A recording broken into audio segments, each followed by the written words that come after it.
चलिए नमस्कार, आदाब, सत श्री अकाल की हाल चाल। आप सभी अध्ययन करने वाले मित्रों को आपके ही अपने यूट्यूब चैनल आर्ट्स क्लास पे स्वागत है और मैं भारती सर।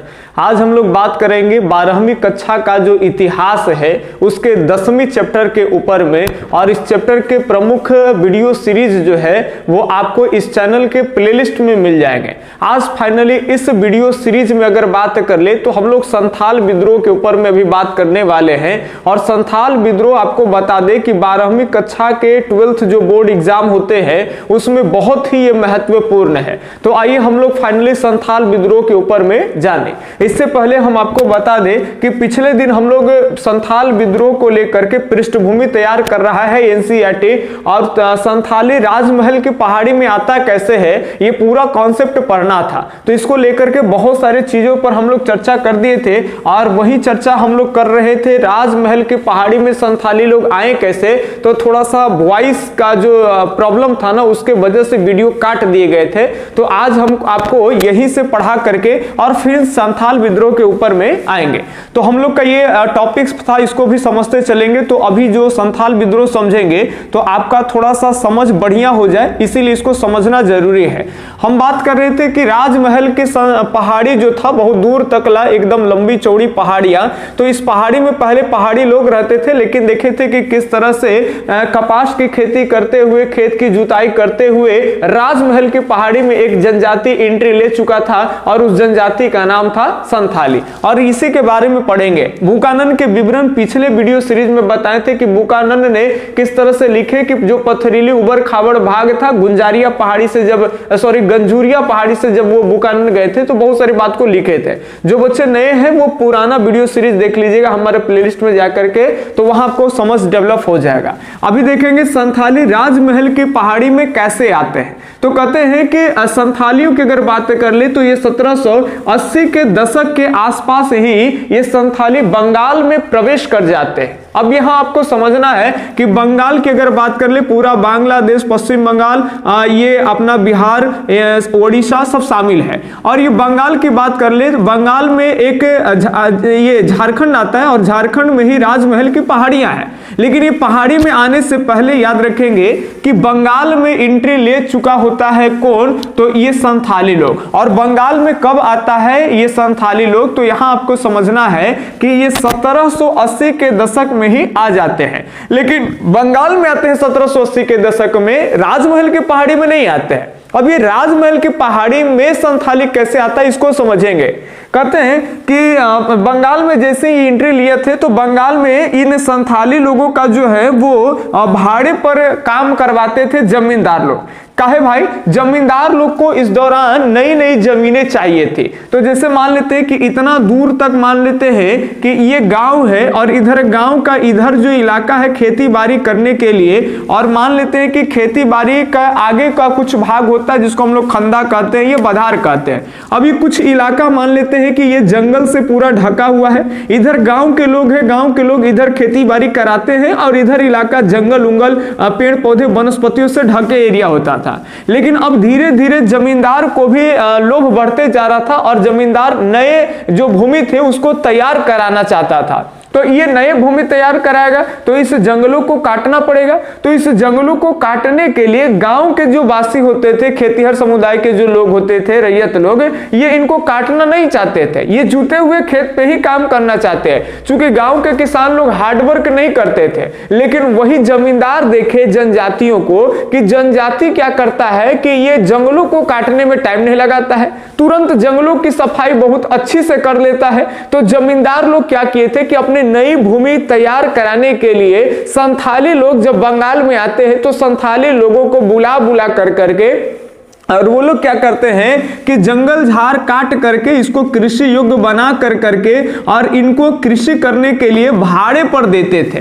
तो यानी कहने का मतलब है कि राजमहल की पहाड़ी में आने से पहले संथाली की बात कर ले तो संथाली को कौन भाड़े पर रखते थे, तो जमींदार लोग रहते थे। अब जमींदार लोग क्यों रखते थे, तो इनको जमींदार को चाहिए थी नई भूमि। क्यों भाई, चूंकि पुराने जमीन से उतना राजस्व नहीं आ रहा, लगान ज्यादा चाहिए था, और इसीलिए नए खेत के नए खेत के तैयार कराना था, और इसके लिए याद रखेंगे यानी खेती विस्तार करने के लिए कह सकते हो कि खेती विस्तार करने के लिए संथाली लोगों को जमींदार ने भाड़े पर रखा था। अब ये अंग्रेज भाई इसको कैसे शिफ्ट करता, अब यहां सुनेंगे, चूंकि संथाल विद्रोह अंग्रेज और संथाल के बीच आएगा। अब यहां पे ध्यान से सुनेंगे, पहले से ऑलरेडी राजमहल के पहाड़ी में जो लोग रहते थे ना सर, उसको संथाली नहीं पहाड़ी कहते। पहले वीडियो सीरीज आप देख रहे हैं तो इतना कॉन्सेप्ट आपको मालूम ही होगा। अब यहां मेन बात समझेंगे, कहते हैं कि ब्रिटिश अधिकारी ने ये ऑप्शन देखा संथाली में, संथाली को देख करके लगा अंग्रेजों को कि अरे ये जनजातीय है, लेकिन ये पहाड़ी लोग की तरह लगता है एकदम देखे में। लेकिन पहाड़ी संथाली में अंतर क्या देखा, डिफरेंट यही देखा कि पहाड़ी लोग को अंग्रेज कहता था कि जंगल की कटाई कर दो, जंगल उजाड़ है, जंगल से कोई बेनिफिट नहीं है, और जंगल में रहने वाले जो लोग हैं ना वो असभ्य तरीके से रहते हैं, बर्बर तरीके से रहते हैं, वो कभी जंगल में रहेंगे तो कभी सभ्य हो ही नहीं सकते हैं। तो अंग्रेज चाहता था कि पूरा जंगल की कटाई हो जाए, पूरा जैसे कि यहाँ लोग बसे, यहाँ के लोग अस्थाई खेती बाड़ी करे झूम कृषि छोड़ करके। लेकिन पहाड़ी लोग बेचारा जंगल काटे के नाम लेगा तब तो वो जंगल काटना नहीं चाहता था, लेकिन वही संथाली लोगों को देखे तब पूरा जंगल एकदम छाछ ले जाता था, यानी जंगल को काटने में जरा सा भी संथाली लोग हिचकता नहीं था। तो संथालियों में अंग्रेजों को ऑप्शन दिख गया कि अच्छा ये आदमी बढ़िया है, इसको राजमहल की पहाड़ी में क्यों ना शिफ्ट कर दिया जाए, और इन्हीं के मदद से जो है जंगल की सफाई करा दी। क्योंकि ये अंग्रेज गोरे लोग होते थे, अंग्रेज लोग जब राजमहल की पहाड़ी में जाते थे तो इतना घना घोर पहाड़ी था, और वहां पे पूरे पहाड़ी जो लोग होते थे वो अंग्रेजों पे भड़क जाते थे, और अंग्रेज चाह करके भी पहाड़ी लोगों को बाल बांका नहीं कर सकते थे। तो ये ध्यान सुनेंगे, अंग्रेज को लगा कि हम पहाड़ी लोग को कुछ नहीं कर पाते, क्यों, चूंकि घना घोर जंगल है, वहां जंगल में जाकर के हम उनको शांत नहीं कर सकते हैं, ठीक है, चूंकि जंगल का रास्ता वही लोग जानते हैं ना। तो इस चीज को ध्यान में रखेंगे, और एक ऑप्शन दिख रहा है संथालियों के ऊपर में, तो अंग्रेज क्या किया ध्यान से सुनेंगे। ब्रिटिश अधिकारी जो होते थे, ये ब्रिटिश अधिकारी याद रखेंगे आमंत्रण दिए, किसको आमंत्रण दिए सर, तो ये संथाली लोग को, जो संथाली को भाड़े पर पट्टे पर जमींदार लोग खेती बाड़ी कराने के लिए रखते थे, और ये कहे कि देखो भाई हम तुमको जमीन देंगे। अब बताइए जब जमीन देगा तो ये लालच में फंसेगा कि नहीं फंसेगा, बिल्कुल फंस जाएगा। और ये ब्रिटिश अधिकारी आमंत्रण किया कि आओ तुम पहाड़ी पे बसो, तुम इधर उधर आज यहाँ है कल वहां है, तुम इस तरह से भागदौड़ के जीवन जीते हो, और हम तुमको याद रखेंगे जमीन देते हैं, और जमीन के लालच देकर के पहाड़ी वाले क्षेत्रों में जो है ये इनको बसाया, और बसाया जब ये भाई पहाड़ी एरिया में रहेगा तो फाइनली अस्थाई कृषि करेगा। ध्यान सुनेंगे, कौन सा कृषि करेगा, अस्थाई कृषि, और इसको किसी तरह से अस्थाई कृषि में लगा दिया गया। अब ये ध्यान सुनेंगे, संथाली के बारे में थोड़ा समझना है। संथाली लोग को कहते हैं कि जंगलों का सफाया करने में थोड़ा सा भी नहीं हिचकता था, जंगल की सफाया याद रखेंगे बड़ा आसानी से करता था बिना हिचकिटाहट के।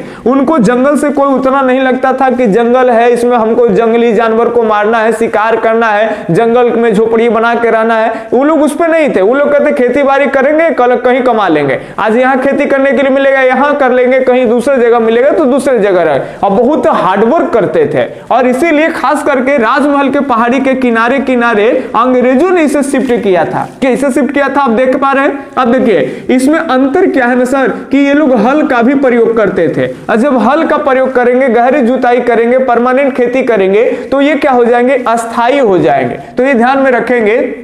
अंग्रेजों ने क्या किया कि इनको जमीन दे करके राजमहल की पहाड़ी के जो तलछटी वाला भाग था, पहाड़ी से दूर एकदम किनारे किनारे का जो भाग था, तो इसको कहते तलछटी भाग, और राजमहल के तलछटी वाले भागों में अंग्रेजों ने संथाली लोगों को बसा दिया। अब बात को ध्यान से सुनेंगे।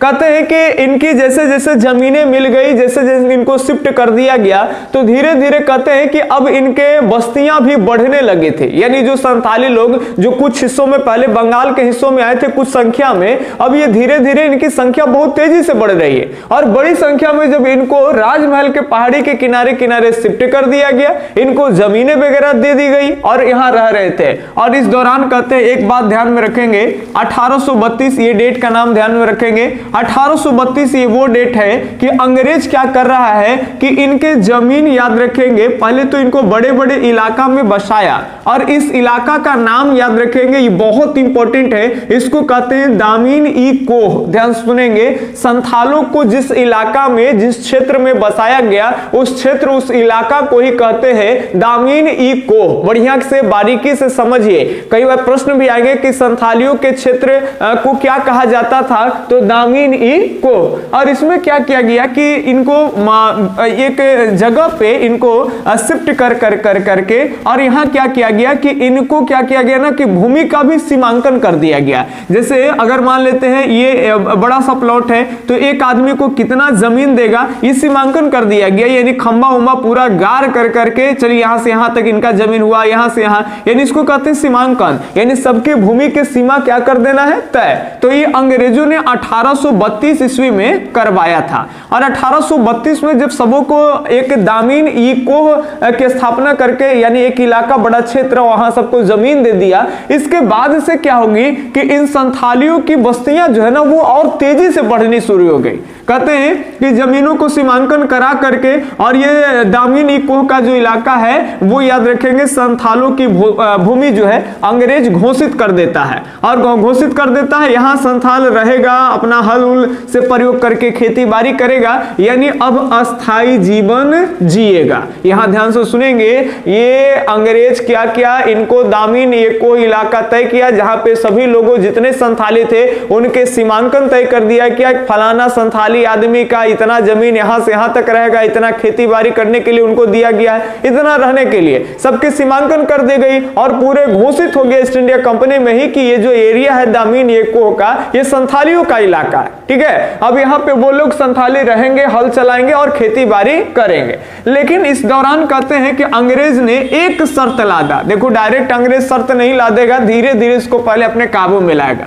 अंग्रेज एगो शर्त का ला देता है, इस शर्तवा मेन समझना है आपको। अंग्रेज कहा कि सीमांकन तो कर दिया भैया, हम तुमको जमीन तो दे दिए हैं, लेकिन बस तुमको एक काम करना है कि जितना भी एक व्यक्ति को जमीन दिया गया है उसके 10वें भाग को आपको साफ करना है। यानी जंगली वाला भाग ने इसको दे दिया था, राजमहल के किनारे किनारे का जो इलाका था, तलछटी भाग, वहां पे छोटे बड़े वृक्ष पाए जाते थे, वहां पे झाड़ियां पाए जाते थे, तो इन झाड़ी उड़ी सबको सीमांकन तय करके, सीमा तय करके और दे दिया गया। लेकिन शर्त रखा गया कि तुमको जितना जमीन दिया गया है उसका 10वां भाग आपको 10 साल के अंदर में ही साफ कर देना है। जंगलों को काट उठ करके, पेड़ पौधे वनस्पतियां को काट के उसको कृषि योग्य बना देना है। बस अंग्रेज की तरफ से यही एक शर्त था। जैसे मान लेते हैं कि आपको 100 कट्ठे की जमीन दे दी जाता है, तो 100 कट्ठे की जमीन दी जाएगी। यानी अगर बीघा की बात कर ले तो बिहार में तो 20 कट्ठे बराबर 1 बीघा होता है, यानी 5 बीघे जमीन किसी संथाली को दिया गया, तो ये 100 कट्ठा हो गया। और 10वें भाग की बात कर ले तो 10 कट्ठा हो गया।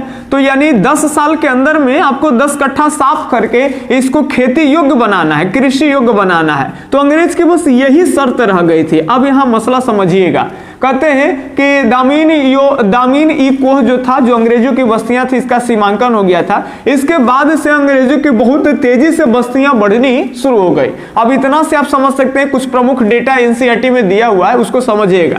कहते हैं कि 1838 जब ये 32 में शर्त हुआ, सीमांकन वगैरह तय हुआ, तो कुछ ही साल बाद, यानी 6 साल बाद का जो आंकड़ा आता है कि 1838 ईस्वी में लगभग संथालों की 40 गांव थे। ध्यान सुनेंगे। और जब फाइनली 1851 का जब सर्वे होता है, तो 1851 में याद रखेंगे एक आंकड़ा लिया जाता है, तो संथालियों की बस्तियां बढ़कर के 1473 हो जाती है। यानी देख सकते हैं कि कितना, लगभग 2 साल इधर और 1 साल इधर, यानी 12-13 साल के अंतराल में, 12-13 साल के दौरान संथालों की 40 गांव से, ये गांव हम बोल रहे हैं, ध्यान सुनेंगे, बस्ती खाली घर नहीं बोल रहे हैं, ये 40 गांव से 1473 गांव हो जा रहा है। ये बहुत मायने है। अब इसके अलावा ध्यान सुनेंगे, कहते हैं कि जब 40 गांव होता था 1838 में, तो इनकी लगभग कुल आबादी 3000 के आसपास में था, याद रखेंगे। लेकिन जब ये 1473 गांव में बदलते हैं, तो संथालियों की आबादी हो जाती है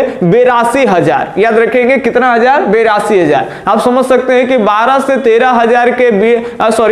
13 साल के बीच में इनकी आबादी 3000 से 82,000 हो रहे हैं। यानी कितने दर से इनकी जनसंख्या में वृद्धि हो रही है। तो भैया क्या करेंगे, संथाली आदिवासी है, इनको खाना है, पीने हैं, बच्चे पैदा करना है, साथ साथ सभी बच्चे के साथ, छोटे छोटे बच्चों के साथ ये लोग खेती बाड़ी में लगे रहेंगे, इनके उधर खेती बाड़ी होगा, झाड़ी उड़ी काटते रहेंगे, इनके बच्चे भी जाएंगे इनको झाड़ी काटने में मदद करेंगे। तो इनको तो दुनिया उनिया से कुछ मतलब नहीं ना है, उनको बस खेती बाड़ी करना है। अंग्रेज एगो लाद दिया था, लाद क्या दिया था कि तुमको ज्यादा से ज्यादा जंगलों की सफाई करनी है, तुमको यहाँ जो जगह मिला है इसलिए।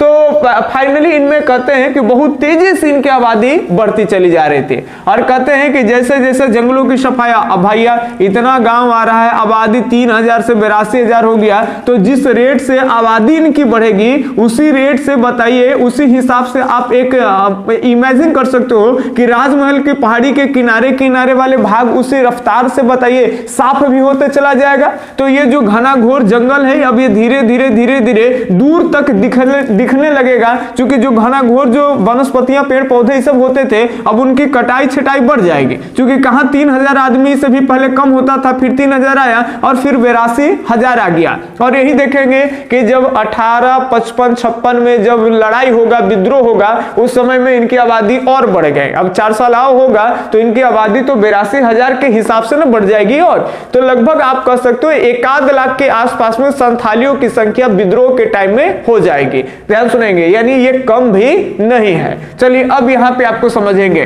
कहते हैं कि जैसे जैसे खेती का विस्तार होता गया, अब जो अंग्रेज थे उनकी तिजोरियां में, याद रखेंगे, उसी तरह से राजस्व की भी वृद्धि होते गई। अब बताइए जैसे जैसे खेती का विस्तार होगा, इन लोग को ये वो मिला हुआ था कि ज्यादा से ज्यादा जंगल की सफाई करना है, तो जब ज्यादा ज्यादा जंगल की सफाई हुआ तो खेती का विस्तार हो गया। और जब खेती का विस्तार हुआ तो इन पे लगान भी वसूलना अंग्रेज क्या कर दिए शुरू। पहले तो एगो शर्त रखे कि जंगल साफ करना है, जब बड़ी तेजी से जंगल की सफाई होना शुरू हो गई, इनकी आबादी बढ़ गई थी, तो अब अंग्रेज एकरा से टैक्स मांगे लगा। और जब टैक्स मांगे लगा तो इन्हें कृषि के विस्तार हो गए, उन्हें अंग्रेज के तिजोरिया में राजस्व की वृद्धि हो रहा। तो अंग्रेज को तो फायदा है, पहले इसको बसा दिया राजस्व, फाइनली यानी राजमहल पहाड़ी के जनजातियों को नहीं छोड़ा, एकरों से लगान वसूलिए लिया। चलिए आगे ध्यान सुनेंगे, ये पृष्ठभूमि था जो कल के वीडियो में यहां तक पढ़ाए थे, लेकिन साउंड के प्रॉब्लम हो जाने के कारण हम पिछले पार्ट्स में आपको अवेलेबल नहीं कराया था। मेरा पिछला पार्ट जो है वो छोटा है।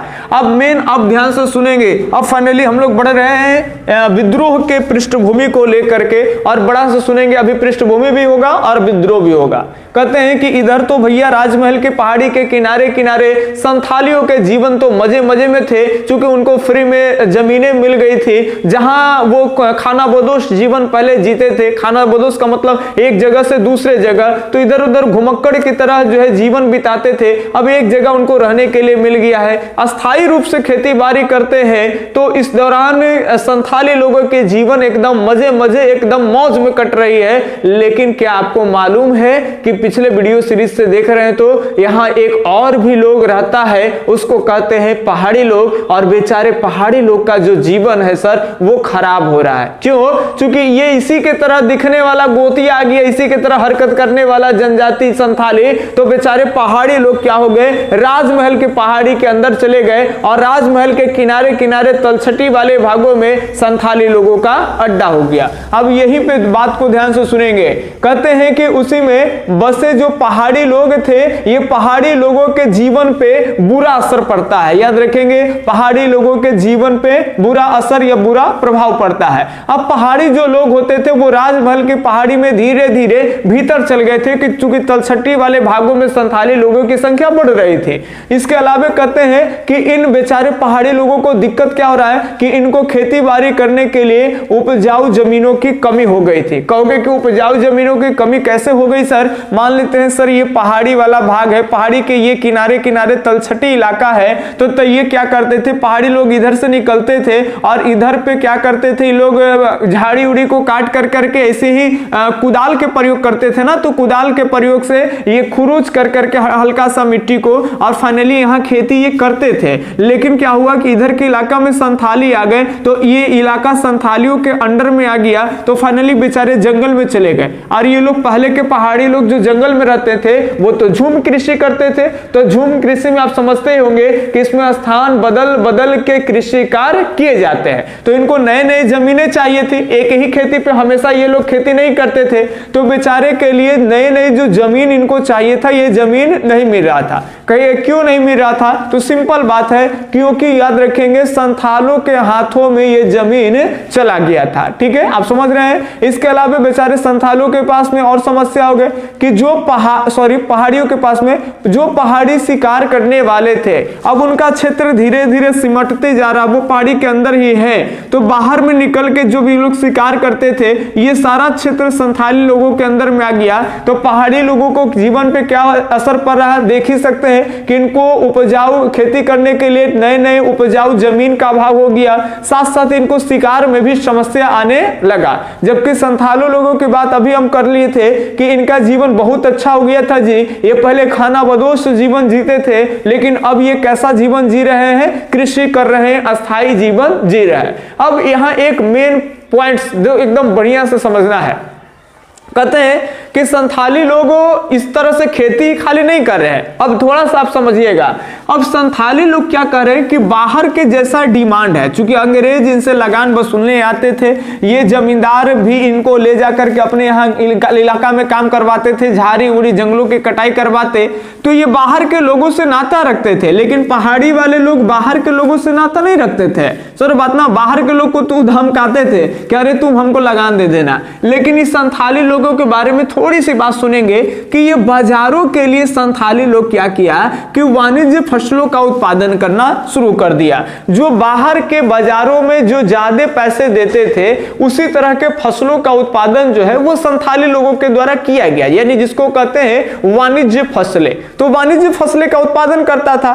तो भैया वाणिज्य फसल का जब उत्पादन संथाली लोग कहेगा, तो मामूली सी बात है कि बाहर के व्यापारियों से वो अपना माल बेचेगा, यानी संथाली का कहीं ना कहीं दोस्ती यारी व्यापारी लोगों के साथ भी होने लगा। और कभी कभी क्या होगा कि आप वाणिज्य फसल लगाओगे तो थोड़ा सा इसमें लागत ज्यादा आता है, उत्पादन टाइम में जो कॉस्ट आएंगे, जो बोने टाइम में जो कॉस्ट आएंगे, यानी वस्तु के उत्पादन करने से पहले, तो लागत इसमें ज्यादा लगता है। इसीलिए कभी कभी ये चाहते थे कि भाई वाणिज्य फसलों में थोड़ा सा लाभ ज्यादा होता है, तो वैसे फसल लगाएंगे तो ज्यादा लाभ मिलेगा, तो उसको लगाने के लिए पैसे भी ज्यादा लगते थे। तो ये साहूकारों के पास जाते थे और साहूकारों से ये पैसे ब्याज पर यानी उधार लेके आते थे।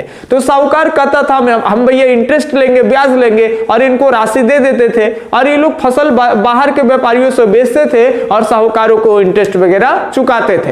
यानी कहने का मतलब आप समझ में आ गया होगा कि वाणिज्य फसल करने के कारण, वाणिज्य फसलों के उत्पादन करने के कारण संथाली लोगों का संबंध यानी लेन देन व्यापारियों के साथ भी और साहूकारों के साथ भी होने लगा। व्यापारियों से अपना फसल बेचते थे, साहूकारों से ये ब्याज लेते थे, फाइनली पैसे इनके पास आ जाते थे तो ब्याज के सहित उनको पैसे चुकाते थे।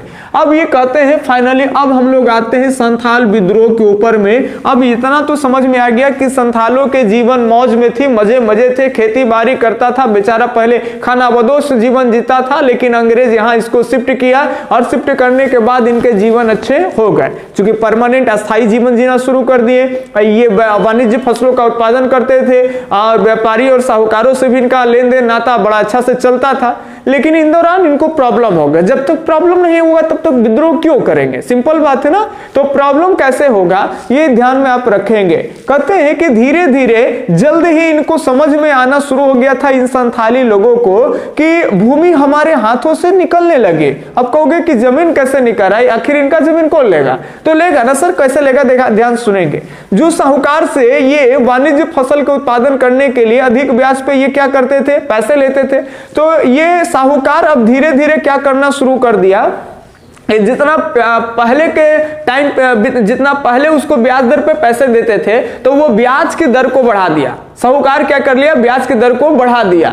तो ब्याज की दर बढ़ा दिया और पैसे इसे नहीं देते थे, उसके जमीन के पेपर्स ही रख लेते थे। तो ये क्या कर दिया था, साहूकार लोग शर्त करता था, शर्त लगाता था कि अगर तुम हमारे पैसे नहीं दे पाओगे ब्याज के साथ में, तो हम तुम्हारे जमीन को ले लेंगे।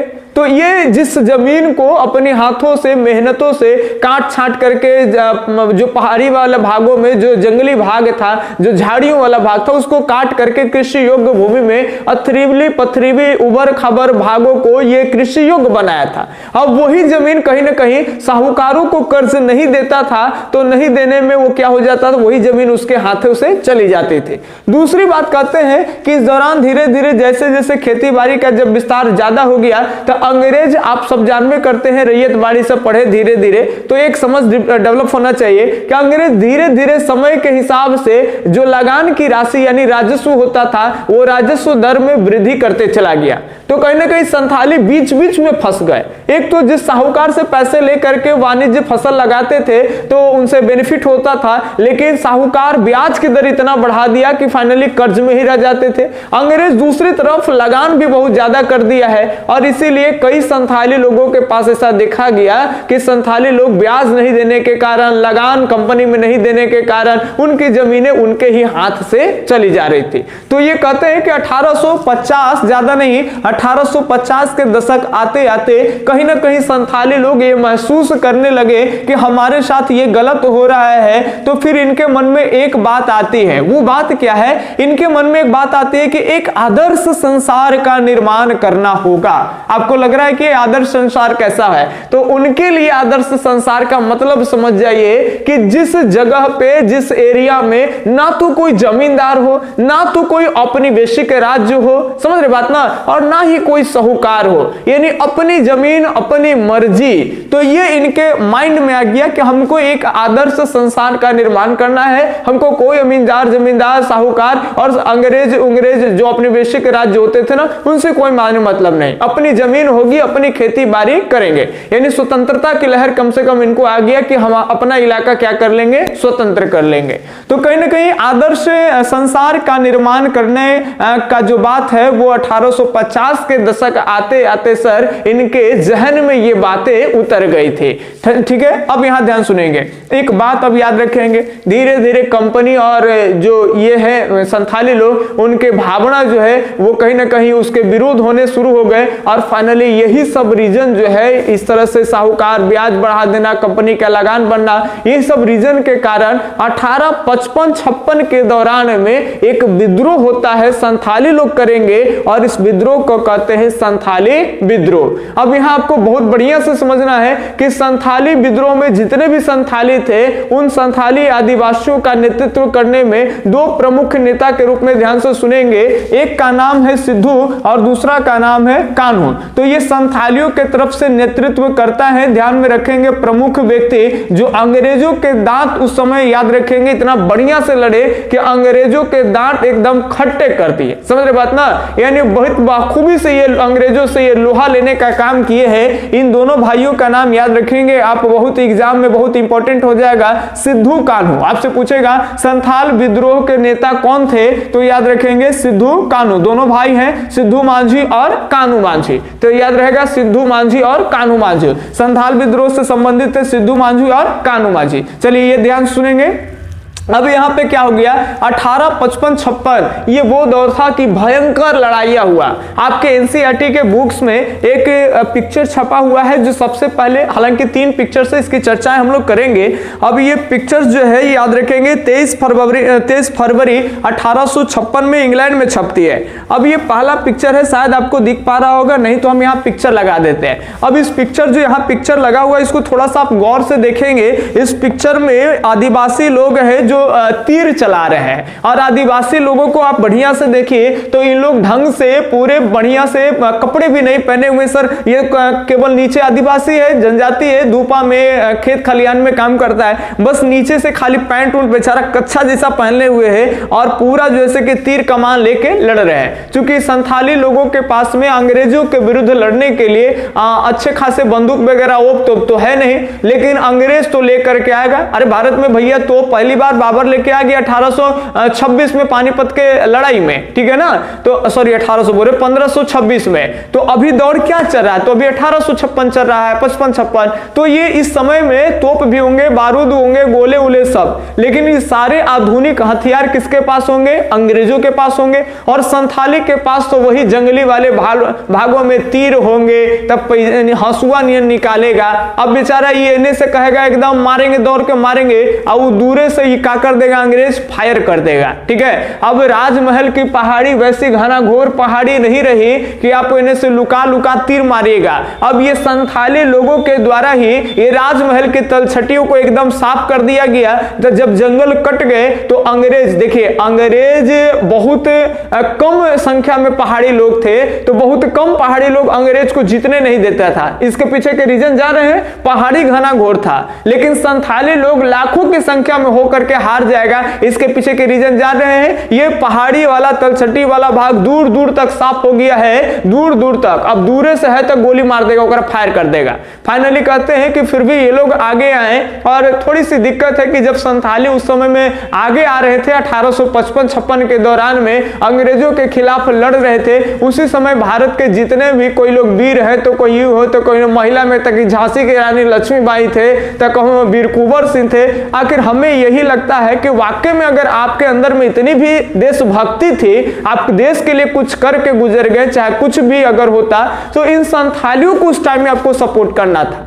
लेकिन आप कहां गए थे, ये झारखंड बड़ी दूर नहीं था भाई, झारखंड उस समय बिहार का ही हिस्सा था। और वीर कुंवर सिंह जब लड़ेंगे तो यानी कहने का मतलब होता है कि जितने भी वीर कुंवर सिंह हो, चाहे बेगम हजरत महल हो, चाहे लक्ष्मीबाई हो, सर सबने सब कहीं ना कहीं अपने फायदे के लिए ही लड़े थे। और यही एक कारण था कि 1857 की क्रांति जब अगले चैप्टर में पढ़ेंगे तो लगे इतना जोर शोर से क्रांति हुआ कि अंग्रेज टिक ही नहीं सकते थे। लेकिन सबका मकसद एक नहीं था, कोई राष्ट्र को लेकर के नहीं लड़ रहा था, सब अपने अपने चक्कर में लड़ रहा था। और इसीलिए कहीं ना कहीं एक एक कर करके अंग्रेज सबके विद्रोह को भी दबा देता है। तो ये ध्यान से सुनेंगे, इन संथालियों के फेवर में कोई नहीं आया, ये याद रखेंगे। इन संथाली लोग बेचारा अपने लड़े। दुख की बात यह है कि जिस जालियांवाला बाग हत्याकांड को लेकर के हम लोग ये वो भी करते हैं, ठीक है, लेकिन बेचारा संथाली लोग कहते हैं कि एक दो गो नहीं, इस लाखों की संख्या में संथाली लोगों को लगभग 25 से 30 हजार संथालियों को मौत के घाट उतार दिया गया।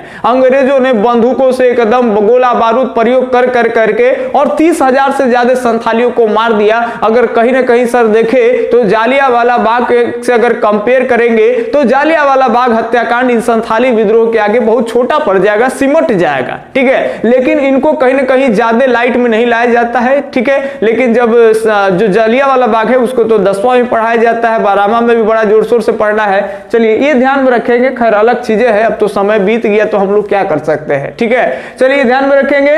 तो अब एक पिक्चर आपको बुक्स में समझना है, दूसरा पिक्चर्स यहाँ पे सेकंड पिक्चर्स जो आप इस बुक यहाँ बोर्ड पे देख पा रहे हैं, हम आपको लगाए हैं। तो इस पिक्चर को थोड़ा सा गौर फरमाइएगा कि इस पिक्चर में क्या है कि चारों तरफ से पहाड़ियां हैं और बीच में जो आप देख पा रहे हैं इस तरह से, ये बीच में जहां तहां झुलसे हुए पत्थर आपको दिख रहे होंगे। सर क्या है ना कि बीच में ये पहले घनाघोर जंगल था और इस घनाघोर जंगलों को साफ करवा दिया था अंग्रेज संथाली लोगों की मदद से। और यहाँ पे बीच में इन लोगों की बस्तियां होती थी और ये बस्तियां होती थी। तो इन सभी बस्तियों में 1855-56 के विद्रोह जो संथाली विद्रोह हुआ तो अंग्रेज इन सभी बस्तियों को जो है वो जला दिया था। और जला करके इस पिक्चर को याद रखेंगे छापा जा रहा है ब्रिटेन के अखबारों में। और ब्रिटेन के अखबारों में क्यों छापा जा रहा है, तो अंग्रेज कहीं ना कहीं अपने आप को गौरवान्वित महसूस कर रहा है। अंग्रेज ब्रिटेन में यह दिखाना चाहता है कि ईस्ट इंडिया कंपनी कितना पावरफुल है, कितना शक्तिशाली है, कि वहां पे बड़ी आसान से, पहले जो पिक्चर देखे थे उसमें लड़ाई हो रहा था और दूसरा पिक्चर इसलिए छापा गया क्योंकि वो अंग्रेजी लोगों को ब्रिटेन में दिखाना चाहता है कि ब्रिटेन ईस्ट इंडिया कंपनी बहुत पावरफुल है और ईस्ट इंडिया कंपनी बड़ी आसानी से उनके विद्रोहों को कुचल दी है, ठीक है। और वहां औपनिवेशिक व्यवस्था जो है वो लागू करने में अंग्रेज ईस्ट इंडिया कंपनी सफल हो गया है। यानी ब्रिटेन वाले, ये ईस्ट इंडिया कंपनी वाले जो है वो ब्रिटेन में इस तरह के चित्र को छपवा रहे हैं। एक और चित्र को बड़ा बढ़िया से देखिए, ये जो चित्र को आप देख पा रहे होंगे, तो इस चित्र में देखिए कि कई लोग क्या है ना कि हाथी पर बैठे हुए हैं और घोड़ा पर बैठे हुए हैं। तो ये आदमी अंग्रेज है जो हाथी पर बैठे हुए हैं, और जो प्लस में यहाँ देखेंगे तो किसी जो जनजाति है, जो जनजाति संथाली आदिवासी लोग हैं, उनके 4-4 5-5 को कर करके उनके हाथों में पैरों में जैसे कि रस्सी से बांध दिया जाता है, बेड़ियां पहना दिया जाता है, और उनको उसी तरह से रस्सियों से बांध के बेड़ियों में उनको घसीट करके कुछ आदिवासी जब यहाँ पे छानबीन होता है तो पकड़ाए जाते हैं, तो उनको संदिग्ध जो भी आदिवासी होते हैं उनको ले जाके गिरफ्तार कर लिया जाता है। तो ये गिरफ्तार कर करके ले जा रही, तो ये चित्र लंदन में इसलिए छापे गए हैं ताकि वो दिखाना चाहता है कि अंग्रेज विद्रोह को एकदम बड़ा बढ़िया से कुचल दिया है, और फाइनली इनको गिरफ्तार, माने कहने के अपने गौरव को लेकर के, तो इनको ले जा करके और वहां ये किया जाता है, और अंग्रेज एकदम मिजाज में हाथी पर बैठ के एकदम कोनो हुक्का पी रहा है तो कोनो घोड़ा पर बैठ के कुछ हो। तो ये चीजें हैं, आपको 1857 का 1855-56 का ये संथाल विद्रोह समझना था, जो हम आपको पढ़ा दिए हैं। अगर कहीं से हमें कमियां रह गई है, अगर हमारे भी प्रयास में कुछ अगर दिक्कतें होते हैं आपको, तो आप कमेंट करिएगा, आप अपनी राय भेजिएगा आप कमेंट बॉक्स के माध्यम से, फिर हम आपको जवाब देंगे और सुधार करने का प्रयास करेंगे। एक भाग आपका और इस चैप्टर में बच गया है, दक्कन भाग, और वो ज्यादा लंबा नहीं होगा, बस 20-25 मिनट के अंदर में ही आप वीडियो को फास्ट करके सुन लीजिएगा। हिस्टोरी की तरफ से 1-2 फैक्ट्स है, बाकी सब कहानी है, आप फास्ट करके कहानी को समझ लीजिएगा, कॉन्सेंट्रेट करके। अगले पार्ट्स में वो भी क्लियर करा देंगे। उसके बाद फाइनली सर आ जाएंगे अगले चैप्टर में, 1857 की क्रांति पढ़ेंगे। जिन बच्चों को ये सारा चीज समझ में आया होगा, 1857 की क्रांति को पृष्ठभूमि और पूरा उसका 12वां में व्याख्यान है, और व्याख्यान को समझने में बड़ा आनंद आएगा। दोस्तों तब तक के लिए धन्यवाद, जय हिंद।